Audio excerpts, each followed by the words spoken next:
Тынчылап тургула, тынчылап.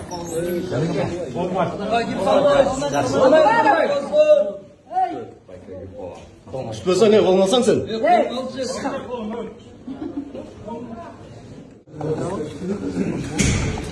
Адахан мырза, Азаттыктан чечим боюнча кандай комментарий бересиз? Чечим жашасын Кыргыз адилеттүү соту.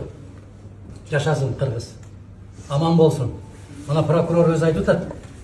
Мыйзамсыз ушул мыйзамсыз, бирок күнөөлүү деп таап берсеңер Мадумаровду деп жалдырап отурганы, бул эмне дегени? Бул жапайычылык. Бул кызындай жапайычылык. Кеп маселе жөнүндө кетип бараткан жок, кеп Мадумаров жөнүндө кетип барды. Ушул жогорку кеңешке жеткирбей койсок, алып барбай койсок, барбай калса деген. Мунун түбү жакшы эмес. Ниети каралардын бүтүндөй бир жакшылык алып барбайт.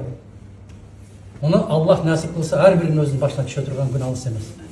Башкорго чараңызды ошо сот чечими күчүнө киргенге чейин деди. Демек шаардык сотко чейин камакта шаардык сотко чейин ошондон кийин дагы болушу мүмкүн. Мына өзүңөр карап көрсөңөр балдар, күнөөсүз деп табылсын дейт. Баягы эмне боюнча, булар койгон айып боюнча. Бирок күнөөлүү деп эсептеп бериңиздер деген ал логикага жакпаган жапайычылык. Мындай бийлик Кыргызстанда болгон эмес. Бирок бул бийликтин түбү сөзсүз түрдө анга түшөт. Иншалла. Ага көп эмес. Ушундай жигиттер. Силерге дагы күч кубат, журналисттерди дагы аябай катуу басып атат. Чындык бир гана чыркыраган силердин колуңарда калды. Аман тургула, чындык ийилет бирок сынбайт дейт. Мен айттым, чындык ийилбейт дагы. Иншалла сынбайт дагы. Кудай кааласа келечек бизде.